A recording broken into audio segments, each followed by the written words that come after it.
Hello, this is Virtualis the Chess Noob, learning and having fun with chess. Today I played a weird game where both my opponent and I thought I was losing, but then there is a reversal of fortunes and I win with a checkmate in a few moves. The Giuoco Piano is definitely not my favourite opening to play against, as I have a preference for more open rather than positional games. However, this game did make me smile, as it was so unexpected. Please enjoy. Let's start first with a quick review. This is chess.com's algorithm. So we played fairly similarly, about 83% accuracy. Very balanced, as typical with the Italian game of the Giuoco Piano. I blunder, and then somehow I win at the end. So this was a fairly short game. Let's have a look now at the analysis.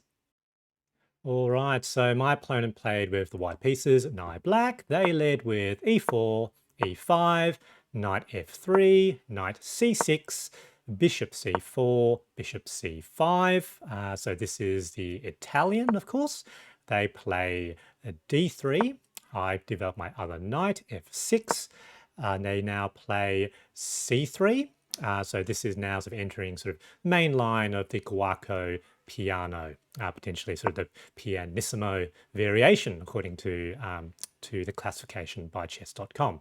I played d6, so very, very typical Giuoco Piano Italian setup. Now b4, which is sort of an aggressive sort of push within the system. I retreat, bishop b6. Queen to b3, so together trying to launch an attack on the f7 pawn. Castles, which of course now brings an extra defender in the form of the rook. The knight now enters forward, and here I was sort of left sort of wondering, how did I get in this position? Obviously now there's three attackers on the f7 pawn, and I was wondering what I should be doing. And maybe it was just early in the morning, but the obvious thing would probably not that move, probably just that move, have an extra defender of the king, because then it doesn't really work for the opponent anymore, because captures, captures, captures, captures, and then queen staring at queen. If queen decides to capture, king, and probably black is ahead after all those trades, so they probably wouldn't want to do that.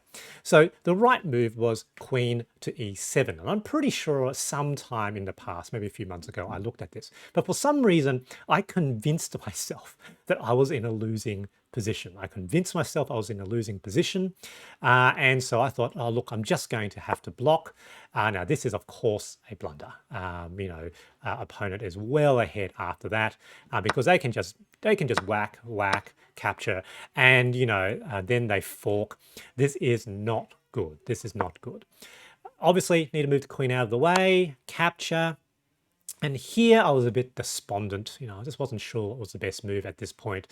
I was thinking, should I just capture straight back? There's a number of ways we could capture the knight, but then I wasn't very happy with the queen being there. And so actually I opted to, compound mistake with mistake, but rather than just capturing that hanging knight now by playing king h8, putting it away, in a sort of a nice hidden place, so that it wouldn't be under attack. And I'm feeling a bit sorry for myself. Now, I suppose there was a little bit of logic here. I wasn't sure I actually wanted the king on the F file, and that knight is basically trapped, but actually it's not really trapped, is it? Because it can go back to e6, which is of course what they did. That's the best move, +7, gee. Here, however, I thought, wait a minute, I've got things potentially staring at their weak F pawn as well. Potentially, can bring some other attackers as well. Could I make it work? Could I make it work? So firstly, I thought, let's play knight g4, which seems a little bit innocuous, doesn't it? Because here it looks like there's two attackers, and invitation, of course, is, oh yes, let's short castles, which is of course what they did. And short castles, amazingly, is allows a forced mate in 5. And with their, with their bishop and their knights sort of now in the wrong way, these pieces are basically on the opposite side of the board. Their own pawns block the queen from getting back into the defense of the king. It's not looking good for black. And so this, mating net is actually pretty obvious for me to see. So queen to h4, which was a great move according to Stockfish, though realistically, I thought it was a reasonably obvious move. And now they have a problem because there is now a mate in 1 threat. And in fact, the only way they could avoid that threat is to play h3. However, that doesn't stop mate because bishop now captures with check.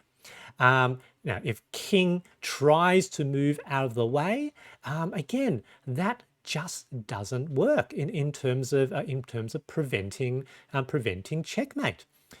Because by this point the queen can go into that square, and again, no matter what the opponent does, that will be checkmate.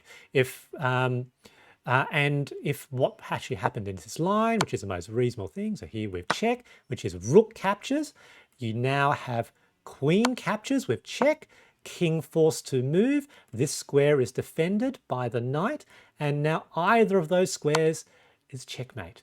And so a lovely game, Giuoco Piano, so tricky in its own way. And after the attack by white, it was like kind of my turn now, and I managed to get the win. So good game, GG. The insight that I have from this game is that you need to be careful with these bold, aggressive attacks in what is a positional system. What occurred in this game is that after the opponent's attack was spent, my pieces were basically still in position for an attack of their own. With the rook being the only real defender of the king, it was overwhelmed by the combination of queen, knight, and bishop. I hope you enjoyed this video, and thanks for watching.